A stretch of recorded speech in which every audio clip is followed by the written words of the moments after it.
माननीय प्रधानमंत्री नरेंद्र मोदी जी तीसरी बार सत्ता संभाले, शपथ ग्रहण हुआ, मंत्रिमंडल का विस्तार हुआ। मंत्रिमंडल में सब काम हुआ। प्रचंड बहुमत 14 में स्पष्ट बहुमत था, 19 में प्रचंड बहुमत था और 24 में बहुमत से वो पीछे रह गए। एनडीए को बहुमत मिला, लेकिन मोदी जी ने शपथ ग्रहण किए। भाजपा को स्पष्ट बहुमत नहीं मिला, लेकिन एनडीए को बहुमत मिला। लेकिन यह सोचना चाहिए प्रधानमंत्री को, जो हमें 14 में स्पष्ट बहुमत मिला 273 सीटें, 19 में हमें 303 सीटें मिला, इस 24 में हमें 240 सीटें क्यों मिला? यह सोचना चाहिए, यह सोचना पड़ेगा प्रधानमंत्री नरेंद्र मोदी जी को। अब भाजपा का जो थिंक टैंक है, जो सभी बड़े मंत्री हैं, चाहे मोदी जी हो, राजनाथ सिंह हो, कि आदित्यनाथ योगी हो, क्या अमित शाह जी हो, जो नियामक मंडल हैं, उनको सोचना चाहिए।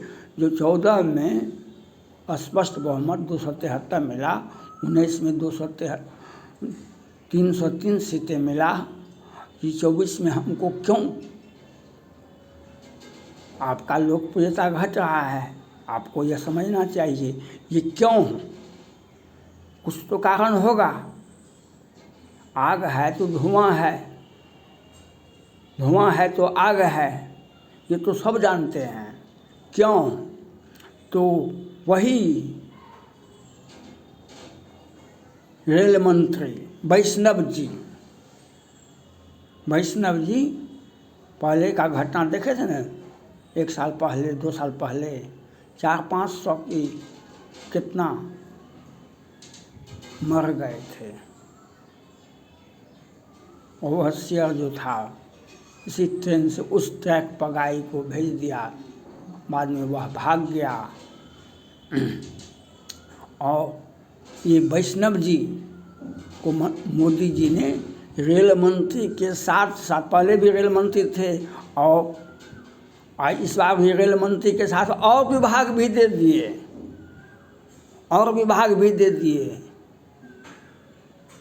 और आए तो बधाई दिए पूरे भारत को। वैष्णव जी आए हैं, प्रधानमंत्री नरेंद्र मोदी जी आए हैं, सत्ता का शपथ ग्रहण किए, तो बधाई दी वैष्णव जी।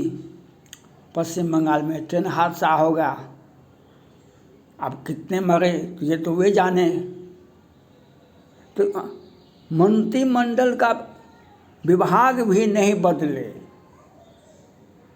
ये जब आपका विभाग नहीं बदल सके मंत्रिमंडल का, मंत्रिमंडल में वो व्यक्ति जिनके नेतृत्व में,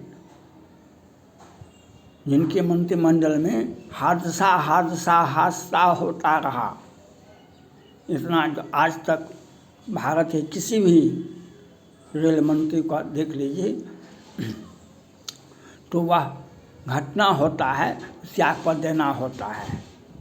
और इनको पद पर बैठाए हुए हैं मोदी जी, और ये वैष्णव जी भी हैं, वही वो वैष्णव वो हैं, गिद्ध आज आमिष तन भोगी, दिन राम जो याचक योगी। वैष्णव का मतलब होता है विष्णु भगवान का भक्त, लेकिन ये वैष्णव नाम का टाइटल रखे हुए हैं।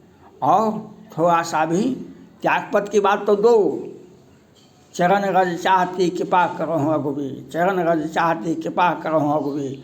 जो भ्रष्टाचार होता है, जो अयोग होता है, वह सत्ता के आगे पीछे लगा रहता है कि हमको वही पद दे दीजिए, हमको वही पद दे दीजिए, क्योंकि हादसा हो रहा है। मोदी जी कुछ बोल नहीं रहे हैं और उनको और विभाग, रेलवे के साथ साथ और विभाग भी दे दिए।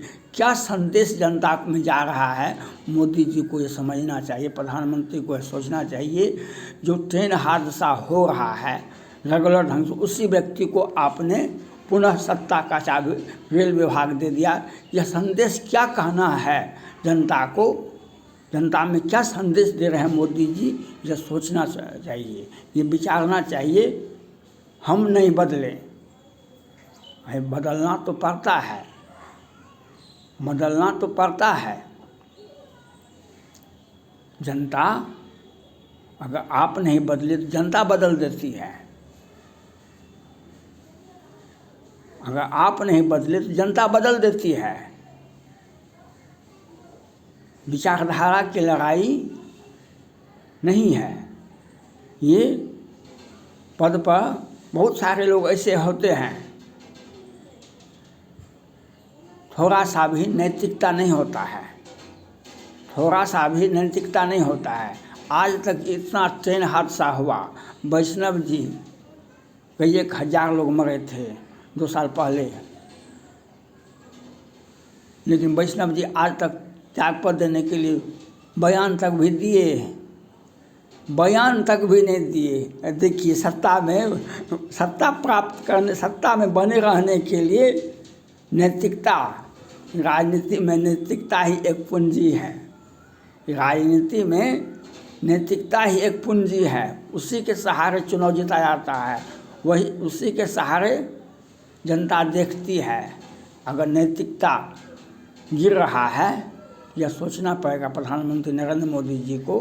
और वैष्णव जी तो नहीं समझेंगे वो, क्योंकि वे नहीं समझेंगे और उनको समझाना भी नहीं है। जहाँ पर नैतिकता नहीं है वहाँ पर कुछ कहना भी मुश्किल है।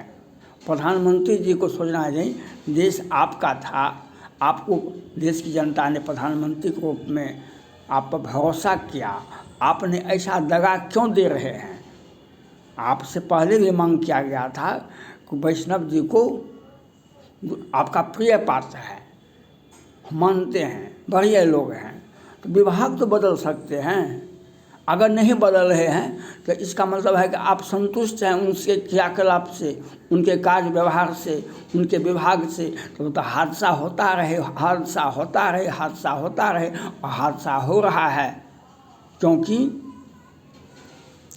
जहाँ भी ये हादसा हो रहा है उसमें सत्ता में बैठे व्यक्ति को आप डिस्टर्ब नहीं करना चाहते हैं। तो इसका मतलब ये हुआ कि आप उससे सहमत हैं।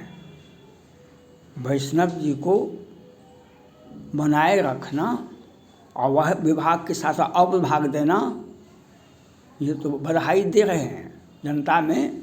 नई सरकार के गठन का ये पहला बधाई है जनता को, जो ट्रेन हादसा हुआ। अब 10 मरा के 20 मरा के सैकड़ों घायल हुआ, क्या हुआ ये तो लोग सब देख रहा है। तो यह सोचना चाहिए मोदी जी को, जो आपका प्रिय पात्र हो सकता है। जनता आपको छोड़ रहा है, आपकी पॉपुलैरिटी कम रहा है, यह आपको सोचना चाहिए। जिसका कारण बहुत सारा कारण है, उसका बहुत सारा कारण है जो आपकी पॉपुलैरिटी घट रहा है और आपको सत्ता से पीछे जनता कहीं आँखों में आप खटक तो नहीं रहे हैं। जनता 19 पार्टी की सरकार थी, 4 से 13 तक जनता ने उठा के पटक दिया कांग्रेस पार्टी को। आज देख रहे हैं ना, 10 वर्ष से राहुल गांधी, सोनिया गांधी को विपक्ष के लायक भी नहीं था उनको। इसके पहले लोकसभा में विपक्ष के नेता बनने का लायक भी नहीं था। सड़क मार्च पास्ट की राहुल जी और 10 वर्ष तक लड़ते रहे, तो आज एक अच्छा खासा जगह मिला जो विरोधी दल के नेता के रूप में राहुल गांधी जी आ सकते हैं। तो यह आपका सीट घटना राहुल गांधी जी कांग्रेस पार्टी का सीट बढ़ना लोकसभा में, यह आपको दिखा रहा है, आपको समझा रहा है। आप समझना पड़ेगा, नहीं समझेंगे तो हुई है सो जो राम ऊँची आखा, को करे तर्क बढ़ा वहीं शाखा। को करे तर्क, सती ने भगवान राम जब भगवान राम जा रहे थे तो शंकर जी ने कहा कि अगर हम राम का प्रणाम नहीं करेंगे तो उनका अपमान होगा, अगर हम प्रणाम करते हैं दुनिया जान जाएगा ये कौन है, ये कौन है। तो कहा कि सो जो भी हो, दुनिया जो भी करे नहीं करे, लेकिन हम राम का अपमान नहीं कर सकते हैं। भगवान राम जा रहे थे और भगवान शिव ने उन्हें प्रणाम कर लिया। सती जी बैठी हुई थी, कहा कि सो आप बूढ़े हो गए हैं, वह मनुष्य आदमी, दुनिया आपको प्रणाम करता है, आप मनुष्य को प्रणाम शुरू कर दिए। आप बुढ़ापा में पति पत्नी में जो होता है धक्यानुसी बोल दिए। तो शंकर जी ने कहा कि नहीं, ये विष्णु के अवतार राम हैं। उन्होंने कहा कि नहीं, विष्णु के अवतार राम हैं, इनका प्रिय वियोग हो गया है, उसी उनको खोज रहे हैं अपनी पत्नी को। नहीं तो कहा कि हम परीक्षा लेंगे, आप बूढ़े व्यक्ति हो गए हैं, आपका मानसिक संतुलन ठीक नहीं है। तो सती जी ने कहा कि हम परीक्षा लेंगे। शंकर जी ने कहा कि नहीं, आप हमारा बात मानिए और आप भगवान राम का परीक्षा मत लीजिए। सती जी नहीं बात माने तो शंकर जी कहते हैं, मोरे हो कहे न संशय जाही, विधि विपरीत भलाई नाही। मोरे हो कहे न संशय जाही, विधि विपरीत भलाई नहीं। शंकर जी कहते हैं, हम आपका पति हैं और हमारा बात को आप अनसुना कर दिए। और सती जी जाकर के भगवान राम का परीक्षा लेने चले गए। शंकर जी मन में बहुत व्यथा हुआ, जो ये सती का कल्याण नहीं होगा, सती का कल्याण नहीं हो सकता है, सती का।